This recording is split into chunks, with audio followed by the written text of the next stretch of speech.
Today we check out police discover a mass secret hideout.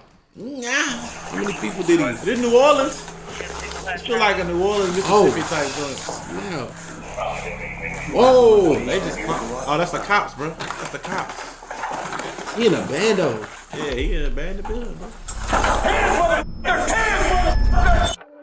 Whoa! 1 month earlier. Whoa! In Akron, this Ohio. Damn, King James! These doors open right here. It is not normal. Oh, she knows This something. is Sarah Evans. Oh. She's just found the body of her good friend, Benny King, covered in blood inside his own home. What? There's either that or there's blood all over a wall. I'm gonna guess the ladder. The however, was nowhere to be seen, and every witness they had blamed somebody different. All I know, he was a skinny guy, about 6 foot, 6'5", black. With a young guy, he said, with a young white guy. Did you talk to that down there? Wait. Well, they're all describing different people. I know. But wasn't the guy I don't look a little white in the intro? I'm not sure. Listen, we'll circle back. We'll circle back. If this nigga's not black, this nigga just made that up top of dome. She's been taking all his money. Weeks later, another murder happened across town in exactly the same fashion. What? They now had a serial in their hands, and they had to do everything they How many could does it to take to figure be out who it serial? was and where I think 2. Just 2? Yeah, I think that makes they 2. were hiding out before they Oh no, that's 3. again. Oh no, okay. Was me.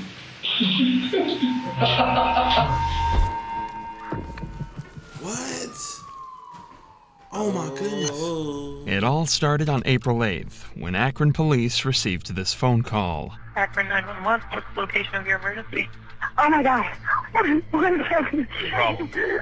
problem, ma'am?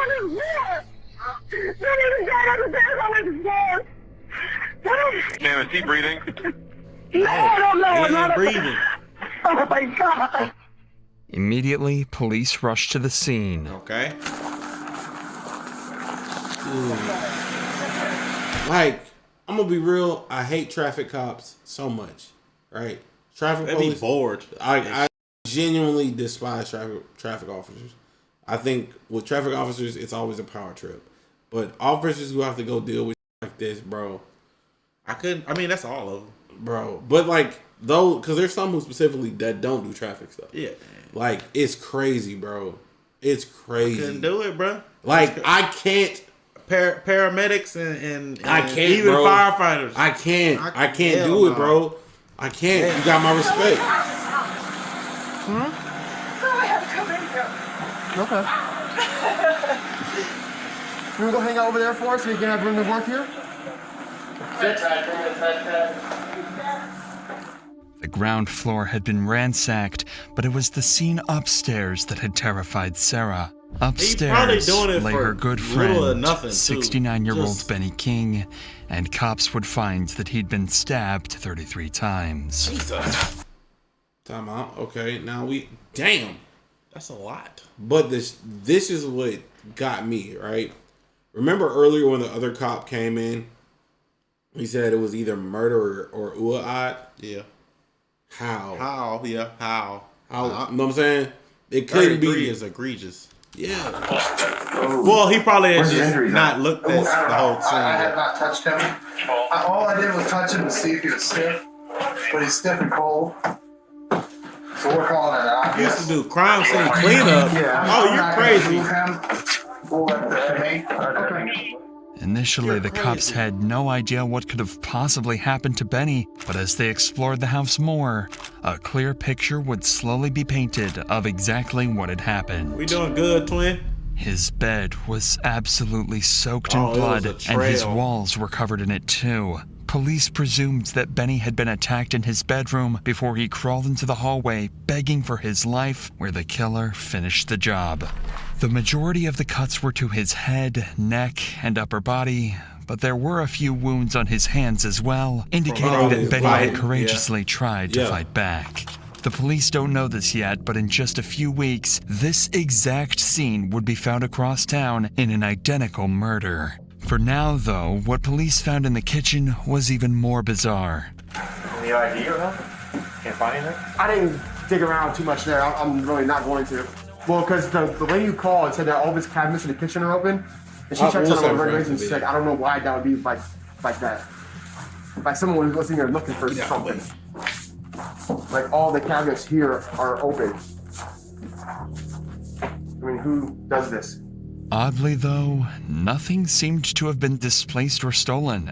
Something very strange is going on. So the cops turned to the person that discovered Benny's body, Sarah Evans, who had some crucial information that would start to spiral this case into a complex mystery. Was it the back door that you found open? No, the front. When I come back to 11:30, this door was locked. Okay. And when I called you, when I come back up, the front door was unlocked. Okay, so you actually here this morning at 11:30, and you spoke to him then? No, I didn't see him then. I thought he would lay down and take a nap from 3. And then you came back a little bit after 1, and that's when you found the door open? Yeah, it was unlocked. Okay. The back door was unlocked too. 11:59. Does he usually keep his doors locked? Yeah. 23 Mo Drive. Break. So I said he locks it, he goes to take a nap, but as soon as he gets up in the morning, he unlocks it. Was the dog out when you got here? See, I be telling people this. Like, y'all ever had somebody try to come to you, like a friend come over, and they just try to walk in, and you like, why would you think my door is unlocked? Like, I used to have that happen all the time. Like, why the hell y'all think my door is unlocked? Lock y'all doors, people. Yeah. Don't wake up in the morning and unlock your doors. Don't matter how nice of a neighborhood, gated community, lock your doors if you're not walking in and out of the house like working outside or something, bro. Yeah. What are we doing? Okay. When I come in the door. And that's why I knew when I seen the stand over. That's the first line of defense. Mm-hmm. Detectives then asked Sarah if she could think of anyone who had any issues with Benny. That's when she mentioned two brothers, Justin and Johnny, who were often seen visiting Benny. Sarah also told them that they had ongoing problems with Benny and were sometimes seen fighting with each other. In fact, their most recent argument resulted in Benny chasing them off his property with a shotgun.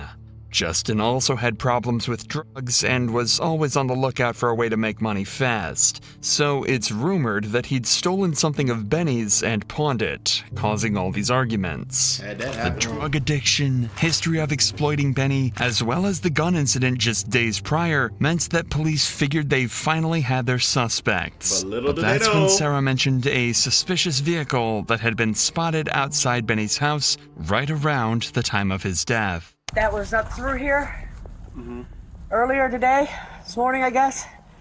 And sped away and come back. I know it was earlier this morning. And come back and sped away again. He said it was a younger white guy driving. Who said that? A guy. I can't tell you because he's in trouble. He got warrants. You know what I mean? Well, what's his warrants for? Is it I have no idea. So I'm just giving you the information I was given. W, look out. This seems like vital information, but the only guy that saw it is quite literally on the run from the cops with outstanding warrants. So the officer tries to see if he can strike a deal. Okay. Well, I'll tell you what. There's a detective coming, okay? I understand you guys' friend has some warrants. If it's possible that we can guarantee we will not arrest him, not do anything, you guys can go ask him if you want to talk to us then? Ordinarily, a fugitive would never agree to a deal like this, but because Benny was such a nice and respected guy in the neighborhood, he comes outside just a few seconds later to tell the cops everything he knows. How's it going, bro? Oh, now they know where you at, twin. On my friend's porch, and I saw this goldish, older style Hummer, big body Hummer, speed away from over here. I didn't hear no noises like gunshots or anything. Okay. But about what time was that? 10:30, 11ish. I was up here. Maybe 12. I come up here. No, it had to be like. I was up here at 11:30. Okay, it had to be about 10:30 or something. Okay, so between 10:30 and 11. Because then I heard her screaming about something, and all this happened. Okay. Then she discovered that. I've not seen that vehicle. You've never seen that car around here or nothing? Did you happen to see who was? Bro, that shit's so scary. But like, I'm so like watching my surroundings, bro. Like, if I ever see a car that I ain't never seen here before, if I ever see something that look out of place in the neighborhood. Driving slow for nothing. Yeah, I'm you don't looking. Get out to deliver no food. Oh, I'm looking. Yeah, bro. Don't lock your doors just because old neighbors. Lock your door for people that don't live where you live. People, anybody can come to your. Just because they don't live there don't mean, you know what I'm saying? The one thing we have to realize, people are really crazy. Who is driving? A white male. Okay. Blondish, short hair. Like Short. kind of crew cut like yours. Okay. I would say anywhere from his mid-20s to early 30s. He sped around the corner so fast his tires were squealing. Okay. What the hell? If the car had shown up around 12 that night, that's right in between Sarah's 2 visits to Benny's house, the exact window where Benny was murdered. And with how the car was allegedly driving, it really does seem as though this... That's Texas. That's a Texas. That's a Texas thing. Texas thing, ain't it? If that's the real Hummer. This Hummer has something to do with Benny's murder. They just need to figure out who was inside. And conveniently, a neighbor overheard this conversation and told the police that he knows a man in the neighborhood that drives a Hummer exactly like the one described. Unfortunately, he doesn't know the guy's real name, only his nickname, Jaybird. You're just assuming Jaybird being Yeah. connected to a Hummer. Correct. You don't know. Right, and I don't have any personal knowledge about that, but I know that I've seen him many times with a Hummer? Yeah, Hummer. What color? Roughly that color. It's like a dusty gold, like that. So you've seen Jaybird driving this goldish Hummer? Before, yeah. Okay. It sounded like this Jaybird was a prime suspect, but nobody on the scene right now was able to tell them his real name. But before they're able to figure it out, they're confronted with a 4th suspect. And it was the last person that anyone had expected. This is Benny's daughter, Patricia. And as soon as she showed up on the scene, she seemed to already have her mind made up about who the killer really was. I let him know, obviously, that he passed away. But, Did you talk to the bitch down there? Let me say this friendly. That lady down there has been paying his bills.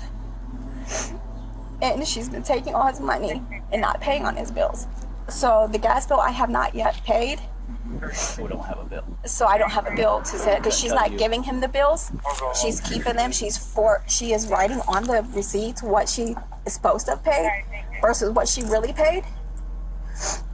And this has been going on for over 3 months. So she's been working on for 3 months. He's never had a bill that he never paid in full until this lady down the street decided that she was going to help him. She took upon herself to help him. And that's her way to get her drug fix, is by taking his money. That's right. She's talking about Sarah. Apparently, since she's taken over paying Benny's bills, they've all either been late or underpaid. Not gonna lie, I can see why she would come to the conclusion, but as Sarah, I'd be like, damn, you think I would do this? You think I would take him out of here? But I can see why the daughter would come to that conclusion, because it's just like, who are you, and why all of a sudden his bills aren't getting paid? Yeah. Like, because there's more to it. Patricia is certain that she's been stealing money from Benny this way, and in fact, she thinks she might have stolen even more, too. And his money better still be in there because I know exactly where it's at. It's in a cabinet in this kitchen and a coffee jug. I can come? Yeah. Yeah, the body's not in there no more. I'll be right back out with you. Was Sarah still looking for the money? Oh, yeah. That would be nuts. Yeah, Sarah took the money after that nigga was dead. After she found him and still took the money, that would be wild. It was in a carpet container like this.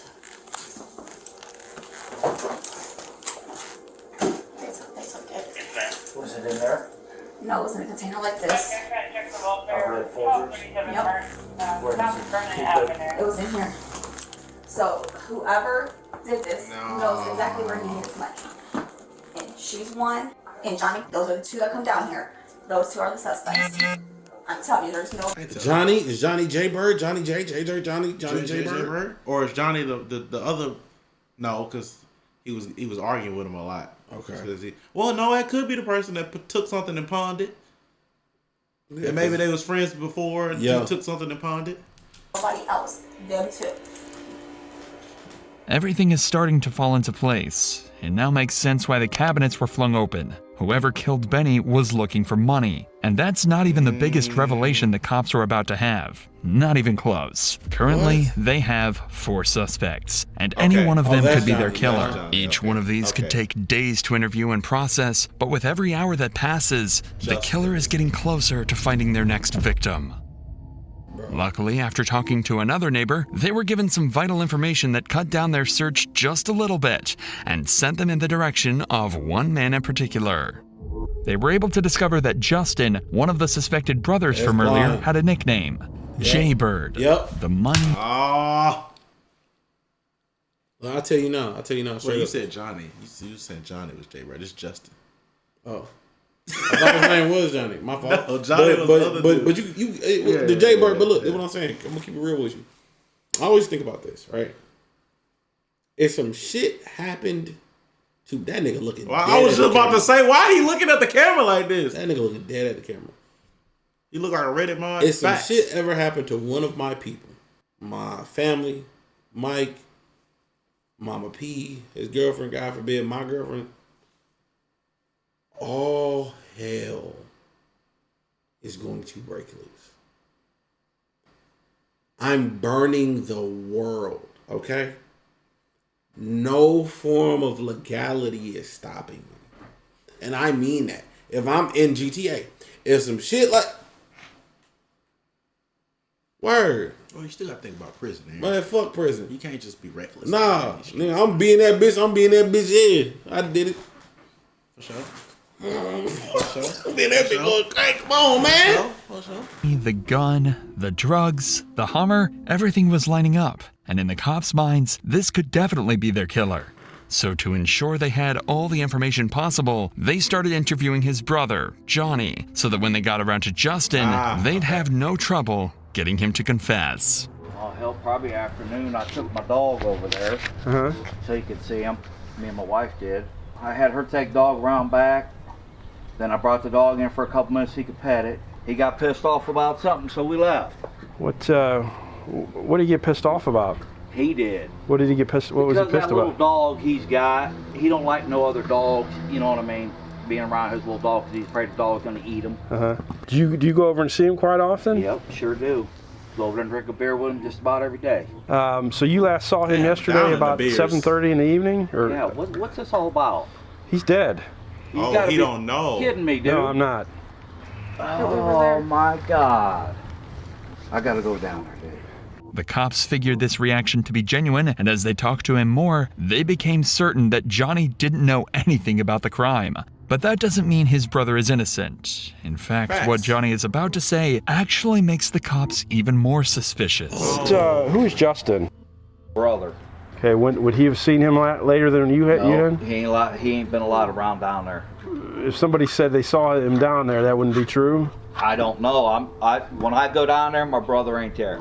Usually, Johnny and Justin would go and see Benny every morning at around sunset, and that's been the case for the last 3 years since his wife passed away. Johnny can't think of a reason for Justin to be down there so early, especially not on his own without telling him. Johnny was even able to provide some extra details about the disagreement they had recently, proving to the cops... I'm saying like, you know what I'm saying? In the sense of if I had a partner, you know what I'm saying? Like, y'all niggas, you know what I'm saying? I rip y'all niggas a new asshole. Fist grab a nigga hard up his ass. Can you grab a nigga hard up his ass? No. Would it like I think you could. Let's get back on topic. But listen. Hold on, because now I'm somewhere like criminalistic, right? You can stick it up far enough, right? Small intestines, large intestines, right? You gonna hit bones, Aaron. Force through them shit. You get hard. Say I'm wrong. You wrong. All right. What? Just how heated it had gotten between them. He told him, look, get away from my house. Don't you ever come back again.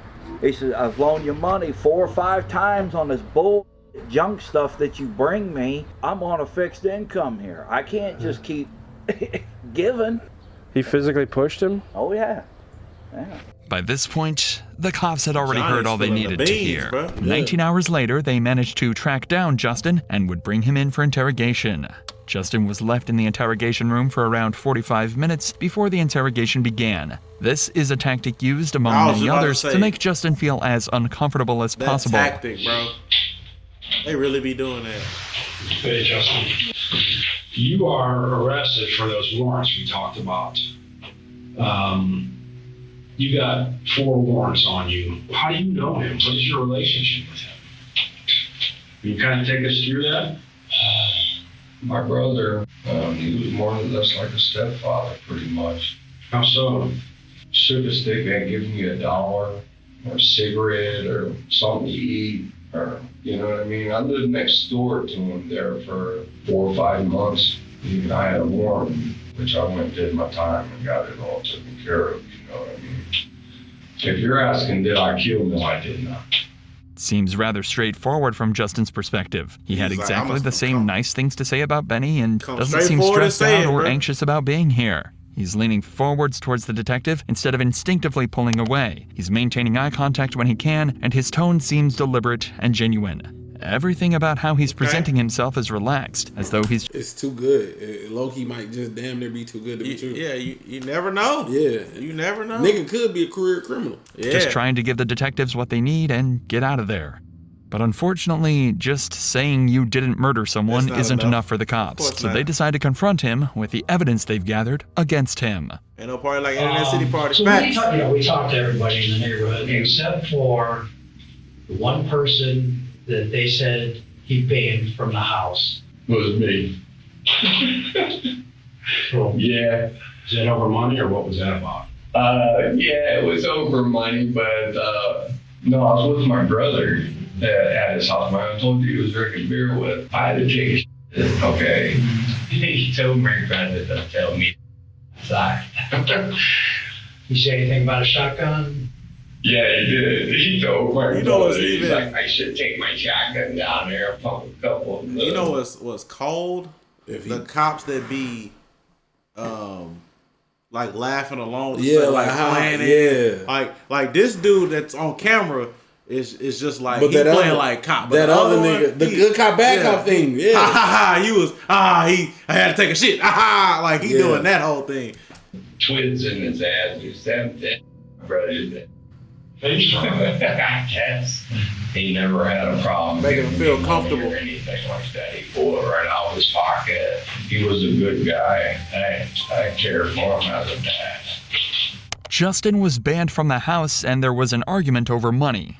But it doesn't seem like he held that against Benny at all. But the detectives find this strange. Yeah. All the signs pointed towards Justin being the killer. But now he seems like he had no issues with Benny at all. But they've still got their main piece of evidence, though. Hummer. His Hummer was seen at Benny's house on the morning of the murder. That had to mean he was lying this whole time, right? You drove or used to drive a Hummer? Hummer? You ever drive a Hummer in the neighborhood? No. Did you ever work on a Hummer? Never had. No, I wish I had worked on You know anybody that... No. If you watch any interrogation where a guilty suspect is confronted with a piece of valid evidence, their reaction is always very stiff and short. They try and deflect it immediately by saying no and explaining exactly why that could never be the case without showing a hint of emotion. Justin is an ex-convict that works various handyman jobs jumping from place to place. He doesn't need to explain why he doesn't own a $40,000 SUV. His facial expression when he's asked, alongside the way he laughs and jokes naturally about the concept, is enough. Hear me out now, okay? Because I've been looking at dirty white shirt, everything dirty. Yeah. He's Cheap borrowing shoes. money. Cheap shoes. And it hit me when they showed the Hummer, and I'm like, Why if would that's the Hummer from the scene, yeah, that shit look like if it was an old Hummer that's like not been taken care of, okay. But that look like it's been kept up. And let's be honest, bro. Gas and Hummers are expensive. Yeah. Ain't Now, granted, he could still be lying, but in my mind, it doesn't seem like he's he the could guy have driving stole. the He Hummer. could have stole a Hummer. Yeah, he could have stole a Hummer. enough to tell the detectives he was telling the truth. They still didn't want to discount him completely as a suspect, but they did figure that if he wasn't the killer, then he might at least be able to help them out. So they asked who he thought might have been responsible, and his answer was someone they were very familiar with: Sarah. She knew. She took Ben's bank card to the bank. They all think Sarah. Stamps. That's what my brother was telling me on the phone the other day. And he thinks that she might have had something to do with it. So if I'd point a finger, I'd probably check her for sure. Of course, he's talking about Sarah, and he's accusing her of exactly the same thing Patricia did earlier. And in fact, John had even mentioned this in his interview earlier that day too. Anybody in that neighborhood or anybody have any problems with him or give him a rough time? Yeah, what's called down the street. Who's that? I'm trying to think of her name. She lives down at the end of the road. She'd go over there, take his money for bills, go up to the corner store, and was supposed to pay on all his bills. Well, come to find out, she ain't been paying the full amount on your bills. She's been only paying half. And I went over there one day. He said, after all I've done for that bitch. Did they reconcile at all, or? No, he said, look, you're a thief, get the out of my house, don't ever ask me for another dime. Quickly, the cops are starting to realize that Sarah wasn't the wonderful, trusted member of the community that they'd assumed she was. Now, 3 people have claimed that she was exploiting Benny's trust to steal his money, and all are saying that she could be the killer. To make matters worse for her, she's also the only person left that knew about his money stash in the coffee can. Things are getting She could have possibly told somebody, you know what I'm saying? Told somebody about it, or set something up for like a, you know what I'm saying? Like a setup. Go in there, he's an old guy, stole his money, some shit like that. And it just went crazy. Extremely complex, and the cops have already worked tirelessly for days now. But wait, we can't forget, this person is a serial mover. Yeah. So, we gotta find a connection to that other dude. It could be Sarah, but why would Sarah go to other somebody guy. else? Yeah, because if she that other guy, that is and she got a connection to him, it's for sure gonna be her. And the problem is, the longer this investigation goes on for, the longer the killer is on the loose, meaning the higher the chances that they might kill again. So now, 6 days after Benny's murder, detectives bring in Sarah for an interview. It was imperative that they either catch the killer right now or get new information that brings them straight to them. If they don't, then they'll have no suspects, no leads, and a murderer at large. We know that you called 911. We got the. But it do seem like she could have told somebody. We understand that you would pay his bills. Tell us about that. Well, that's where we had a dispute. I went to pay his bill. Well, no, I had to pay $40 on it. I needed to borrow that. He said, go ahead, did not remember. I paid him back his $40. That's why I was still wrong. That was you brought there. That we made up, yeah. In the interview, similarly to Justin, Sarah doesn't deny the disagreement between them and fully admits that she took some money from him to pay his bills. But again, they seem to make up and become friends again. This time, though, the detectives aren't buying it. Not when so much is on the line. We're hearing 2 different sides of what we're talking about. We're hearing what you're telling us, but we're hearing from his daughter and what his best friend's telling us. Now, we've been hearing that he banned you from coming to his house. He didn't want you handling his bills or anything like that. So much that the owner of the store called him and said, hey, she's scamming you. So you're telling us that is not true. That's not true. That is not true. I went up there. I didn't go up there until I had the $40 and I had to pay him. Sarah is saying that all she took from Benny was $40, and she even paid it back. It'd just been blown out of proportion as she wasn't able to get in contact with Patricia and Johnny to clear her name again. It's suspicious, but the detectives aren't going to get anything more out of her on this front. So they decide to ask her some more background questions. Usually these don't end up solving the case, but this time, one of their questions provoked an answer that seriously piqued their interest. Oh, man. There's a lady there that was smoking. She had like salt, pepper hair, long hair. That's not your. Let me ask you this: it's not your daughter. That she's not. My daughter. Yeah. Yeah. That's your daughter. She doesn't live there with you. Do you have any other children? Yeah. Do any of them live with you? The audio we received from the police department is censored here, but Sarah tells the cops about her other kid, a boy named Jason, a boy who had just gotten out of prison. Oh, snap. He's got out of prison. Oh. When did he get out of prison? This September. What was he in jail for? Robbery. Was your son being capable of something? Oh God, I pray not. No. I mean, he is. He went to jail for it. For robbery. According not to robbery. the detectives, I mean, it could when they be asked this intent question, to rob and then Sarah went tensed south. up and seemed extremely closed off. She inhales sharply and her whole body jumps when they bring up this possibility. As far as the detectives are concerned, whether intentionally or not, she just told them there is a possibility. Oh, yeah. That's all they're able to focus on, and it all makes sense, too. No, they didn't say she Jason knew about earlier, the coffee not can that full I- of money, so what if she'd accidentally mentioned that to Jason? Yep. He'd just gotten out of prison for robbery, and it'd make complete sense if he saw Benny as an easy target and decided to try and steal his cash. That could even explain the Hummer, too. It was a nice car that Jason might have jacked and used to get in and out of the scene quickly. Instantly, the hunt for Jason began, but no matter how hard they tried, they just couldn't track him down. But that's when some new information came to light. Information that would change everything. An inmate of the prison Jason was staying at had contacted police after hearing about the crime, claiming that he knew who the perpetrator was, and promised to reveal it to them in an interview. So, trying to get time off? You told one of the deputies you got some information about a homicide? That's about the old guy that got stabbed. Uh-huh. Yeah, his mother found the body, and then I heard him and his mom arguing over the phone. Bob, he wasn't supposed to go that far. Because she always going over the house, cleaning up when she been doing that for years. How would he know that? How would he? Because I thought he was out. How would he know that? In an interview. So I'm told you told one of the deputies you got some information about a homicide? That's about the old guy that got stabbed. Uh-huh. Yeah, his mother found the body, and then I heard him and his mom arguing over the phone. Bob, he wasn't supposed to go that far. Because she always going over the house, cleaning up when she been doing that for years. And everybody in the neighborhood know they did it, just nobody ain't speaking on it. I don't know why.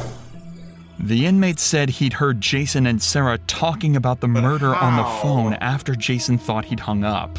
The cops now had no doubt in their minds who their new... Him and Jason was on the phone. They was all on the... Okay. And like him and his mom was arguing. Shit. Number one suspect was. And by this point in the investigation, it's likely Jason's cash was starting to run out. What up, They JJ? had to find him as soon as possible, before he got the chance to kill again. But, unfortunately, they were already too late. Akron Police and Fire, Canty. Hi, my name is George Bayless. I'm down in Florida now, but my father's still up in Akron. We haven't been able to get a hold of him, and some of his neighbors got a hold of me today, too, and said they haven't seen him since Saturday. They said there were some people over there they didn't really recognize. Oh, man. All right, so we have it, and we're going to get someone over there to check it out, and then we can give you a follow-up call. Police quickly initiated a welfare check on George's father, Gary Ballas. When they arrived, they knocked on the front door, and after receiving no response, the officers forced entry through a side door.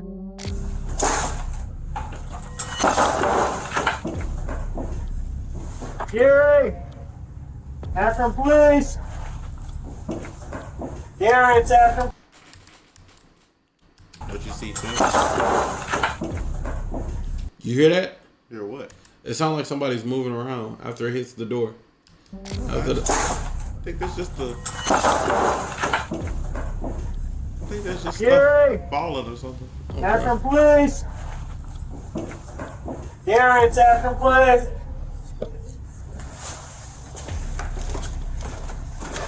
I think that was just a result Gary! On Thursday, May 21st, Gary Ballas was found dead. It was obvious he'd been dead for a few days, and given the abundance of stab wounds, it was ruled a homicide.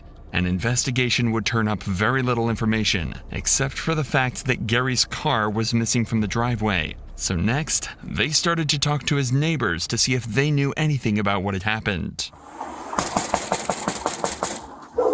The scary part about this whole thing is that obviously they noticed they ain't seen him or whatever. People noticed they ain't talked to him or whatever.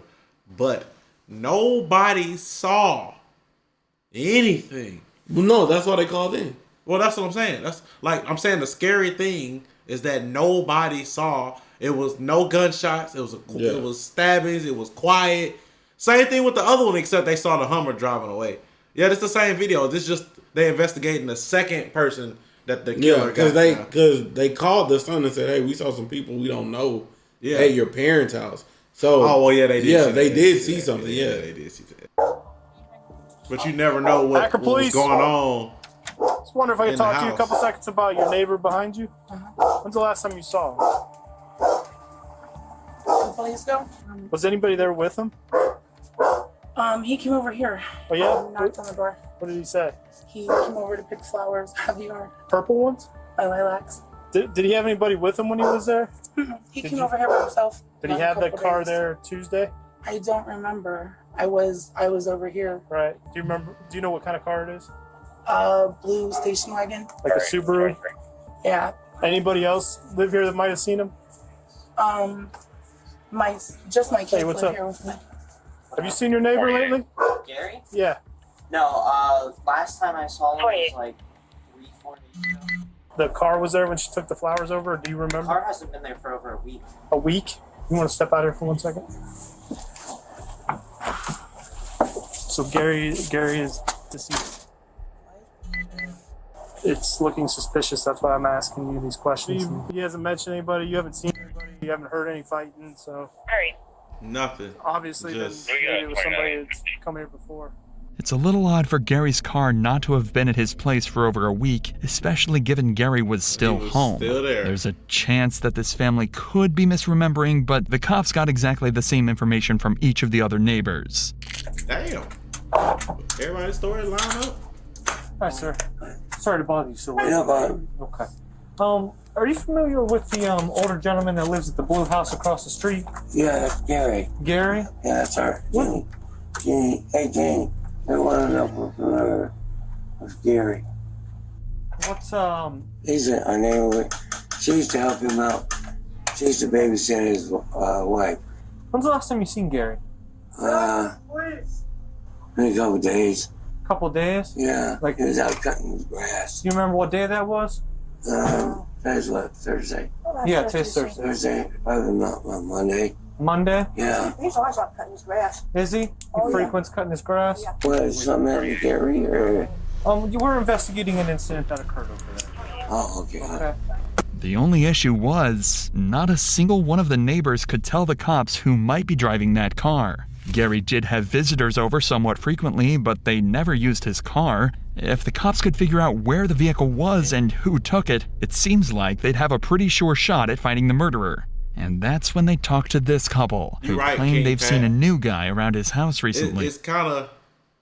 It's terrifying in some ways, even when everybody's stories line up. Because normally, everybody got different point of views. When everybody's shit line up, it's like, oh.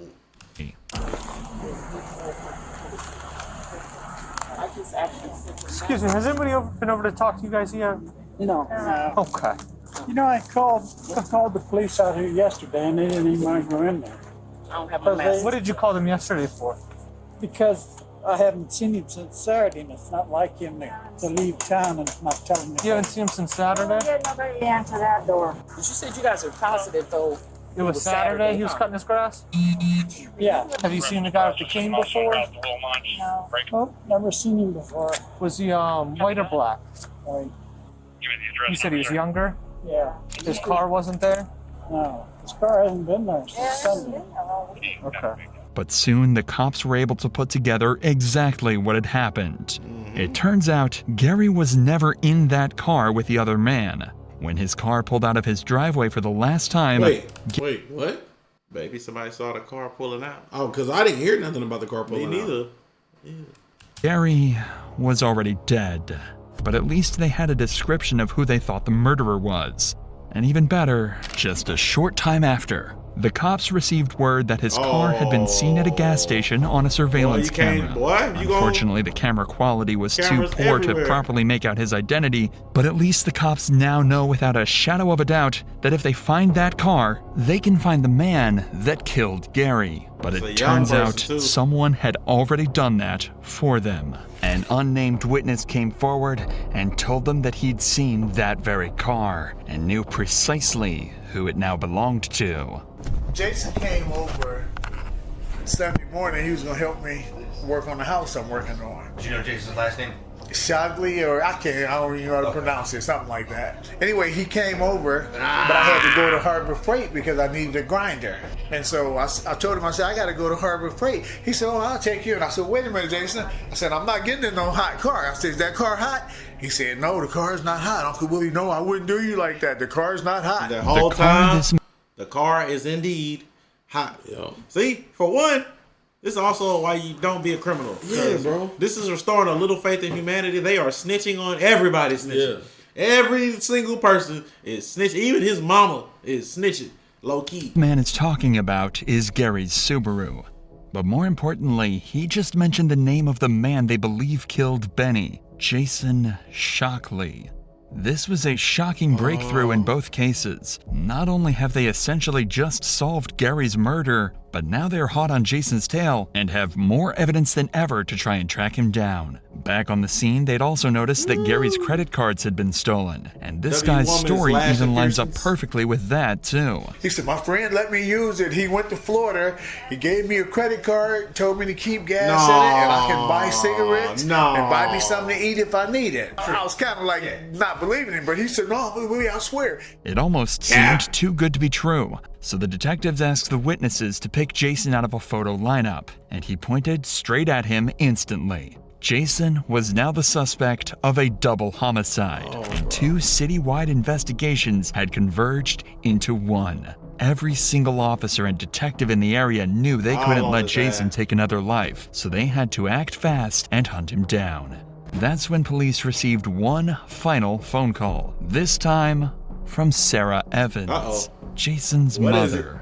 On that call, knowing how dangerous he could be, she decided to give up her own son and told the police the address of his safe house.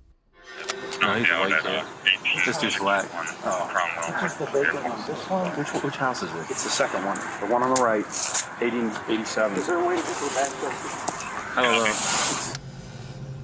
Like I said from earlier, now that we here, like I said from earlier, that random nigga who made up a 6 foot something black guy.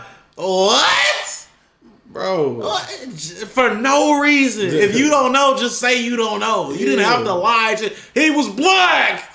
What are we doing? 6'4", 6'5". That boy was about to kill an NBA player.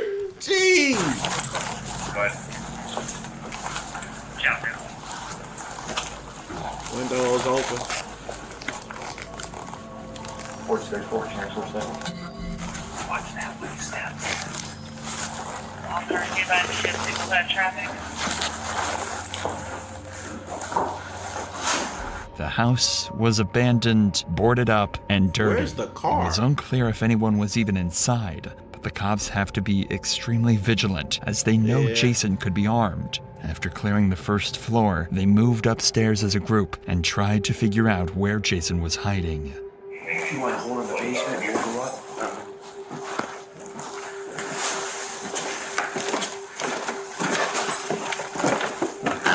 He didn't hear none of this. He just knocked out. Probably drugged up. Baya Kuya, what up? My European brother. What's going on, gangy? One door closed. One door closed. Oh, 2 doors closed. Only one door on this floor was fully closed. And every other room was empty. What up, Sonic? This is where they think Jason is. Problem is, they've already made a lot of noise. So whoever's on the other side of that door could be prepared. That's why they decide to storm in. Hands, motherfuckers! Hands! Hands, motherfuckers! Hands! Don't move. Roll over and put them on the top of your head. Roll on your stomach, hands are behind your back. Let's go. Yes, sir. Yes, sir. Hurry up, Jason.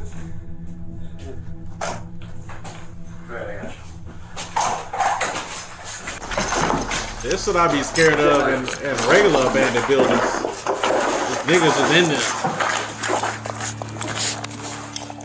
Anybody else in the house? No, sir. Whole time the niggas in there low-key a convicted murderer. Oh. Not convicted. Alright, stand up. Y'all get it. You're a convicted criminal.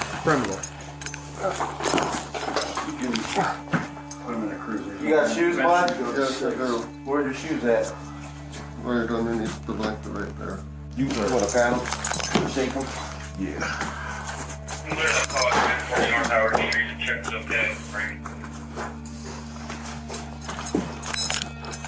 I ain't gonna lie, you can say why he didn't run. How old are you now, man? It's because he don't think he's caught, basically. Yeah. He probably hearing stuff like, what the hell is that? Yeah. And then they stormed in. What, bro? And he gonna act like, what did I do? Well, I don't. They the detectives. You know what I'm saying? Remember you as a kid over there, man, on Johnson Block, man. Yeah. Is this nail shut or can you get this open, Jason? What? No. That was you. I always just call it. Okay. Oh, are you out there? Yeah, I'm right here. Here he comes. All right. Do you know, does anybody One foot at a time. have anybody else on the car? I don't think so. I don't think they even know. Yeah, we need to get. Come on, man.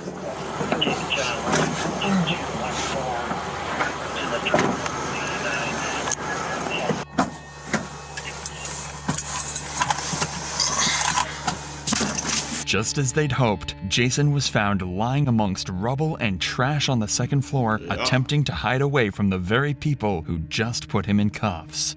Thankfully, he put up no resistance, and a quick sweep of the house confirmed he was the only person here.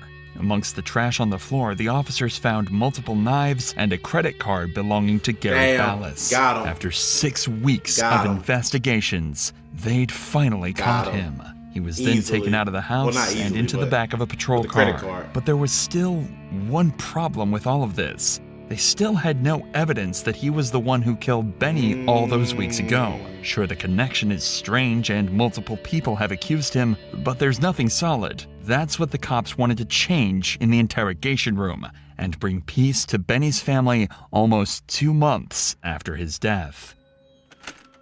Remember, Jason is likely not aware of exactly how much the cops know.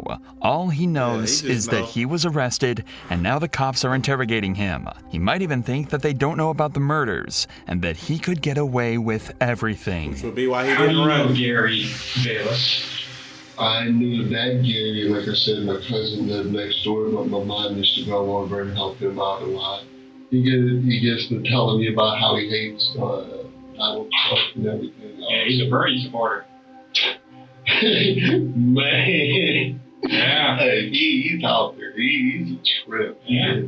I asked him, if there'd be a possibility if he can lend me his car so I was able to get to work and stuff. Okay. He was iffy on it for a second, you know what I mean? Because he doesn't like people using his car and stuff. Right. He was like, I'm gonna be happy. He was like, I want to see you succeed. He said, I want to see you do right. He knows I just got out of prison. So how long have you had his car for? I've had his car for a few days. How long do you think you've known him for? I've known Gary for almost 9 years. Oh, wow. So you have a long relationship. I've stayed a night or two at his house before. So you've been in the house before? How long y'all think he getting? Okay. Yeah. Everything up until this point is mostly the truth. He did know Gary and he had spent some time with him recently. But remember, he was found with Gary's stolen credit cards in his stolen car just days after he was murdered. This is shaping up to be a textbook interrogation where the detectives will have to catch him out in various lies in order to extract the truth. They said it earlier. They're about to start that process immediately. Yeah, it had to be like 21, 22. What do you mean? Tell you what happened? I have people that are in the area that seen you and him together. He's been deceased since about the same time you seen him. You got his card and his credit cards. Okay. You tell me what happened. I told you, he lends me his card for work. Why is his neighbors and his son and everybody else saying that he will not lend his car? Yeah, he lending his car. Everybody's told me that. And then that's what they're full about. Look, all I did was knock on the outer door. You can smell it from the sidewalk. He's claiming that Gary had lent him his car for work and had used the credit cards he'd left in his car to just buy a few cigarettes. But clearly the cops don't believe him. In fact, this entire questioning segment about Gary is more of a formality. They have much more evidence about this crime than they do Benny's. Buddy in the So corner their just plan waiting. is to try and have him Trying to confess drop a to nuke on Gary's him. murder so that confessing to Benny's doesn't seem like such a big deal. It seems like a clever strategy, but it won't work if Jason simply refuses to admit to anything. Wouldn't you agree with us that it's kind of weird that you're the last person that Yes. seen with him? Yes, And now he's I dead? find that weird. I see where you guys stand with it. But at the same time, I'm not no dude. That's not shit I do, man. Well, sometimes people don't know, and sometimes people get in arguments. Anybody that knows me will tell you, that's not what I do. So what? I smoke crack. I'm just smoking. We know. We know you smoke something. Look, bro. If I ever get in some legal trouble, ain't gonna be no shit like this. It'll be probably I fucked up on something and I was trying to fix it, but there'll never be no crime. No shit. Yeah. Damn, Aaron, you got a warrant out for your arrest for what? You been driving with your car unregistered for 5 years. My fault. That's right. You right. Is it still fix it? Is it a fix it warrant? Aaron, your taxes. Can I fix that? Yeah. 10 years old. But no, when I do some stupid shit like that at home. If you were a jury and you heard your story, I don't ever want to about go to jail, man bro. I don't want to be interrogated. I don't want to be interrogated because I might fuck around and lie by mistake because I'm so scared, bro. I shit myself at Tuesday. No, not to loan his car to anybody. His family says, his neighbor says so. Because if you don't help yourself, this can end up really bad for you. When confronted with the cold, hard facts, something changes about Jason. He loses his confidence, he's fidgeting with his hands to try and distract himself, he avoids making eye contact with the detective however he can, whether it be looking down at the table, up at the ceiling, or even at the wall next to him. He almost looks ashamed. And that's no illusion. Pay close attention to what he does next, as it marks the beginning of a startling confession. Even if you did wrong, and the judge, and you admit to what happened and everything else, the judge takes that into consideration because it shows remorse. You want me to turn it off? Stop.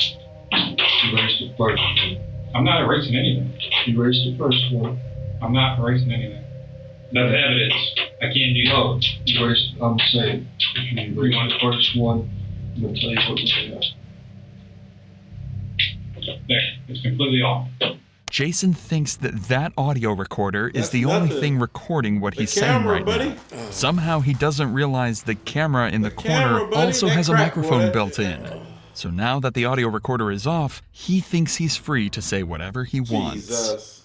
He's over there drinking wine and stuff, just talking bullshit. I guess my mom had borrowed $20 from him. You know, he was telling me about it and stuff, and then you have to be, get over it and stuff. I'm very protective of my mom. Okay. I love my mom at the time. And he got to talking real crazy about my mom. I asked him, Gary, please stop. So, I'm like, you know what, I gotta go. The mama know both of them. Get up and leave. And the throat was cut back. And it had wine in it. He threw it back. Picked up his knife. I pushed him down. He dropped the knife. I took the knife. Where'd you push that knife? Back into his chair. He said, I'll shoot you. And when he went to reach, I'm like, Don't be criminals, bro.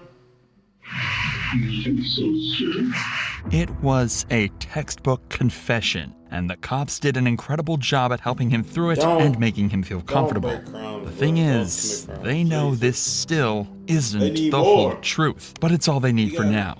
They could disprove his self-defense story later in court. What matters is that he admitted to it in some respect. Now they can switch gears to Benny's. Wait. What? You forgot about the first one? No. I remembered. This entire time, I thought he was talking about Benny. No, he was talking about Gary. But no. Yeah. Why was Gary talking crazy about his mom? That's what I said. I was like, the mama know Gary too? That's why I said that. But the reason why I was so lost is I thought we was talking about Benny. No, he think they only got questioning about Gary. Whoa.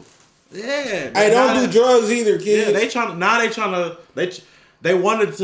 they wanted him to admit to Gary because it'll make it easier. Yeah, no, I remember that. I heard that. Yeah. But I'm like, bro, how, cause I'm like, wait, he knew his mama? He's very protective of his mama. Yeah. All right, Artemis, bro. Murder, but he's not going to make that one as easy. You probably are going to prove that you did Benny. No, because I didn't do Benny. And you're definitely going to be looking at a capital case. And I'll be looking at a capital case as an innocent man for somebody I didn't kill. You told us about Gary. Just like Detective Kennedy said, the two cases are like a mirror. No, you're lying about the cases being similar. Despite just being finessed into admitting to murder, Jason suddenly thinks he's the smartest person in the room. Exactly. The cases are almost an exact mirror of each other, but Jason thinks he can escape liability for at least one of them. But he's dead wrong. And see, here's another thing. You just told us that you went through Gary's pants. You went through Ben's pants, too. Because Benny was known to carry several $100s in his pants pocket. That I didn't know. Everybody did. No, Everybody knew. I did it. So Benny never pulled the money out in front of I me. didn't say that. Most moms are like, there's no way my kid would do that. No, she knows for a fact that I didn't do that.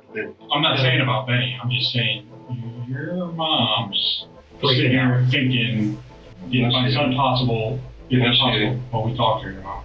No, she ain't. Just did. Yeah, we talked. He nervous as hell. She's freaking out. He nervous as hell. And as far as me asking her if I thought you did it, it was now, hell no. It was, oh my God, I hope not. Jason, do you see what you're... Listen to me, okay? I done told you about f***ing Gary, bro. But this shit about Benny was not me.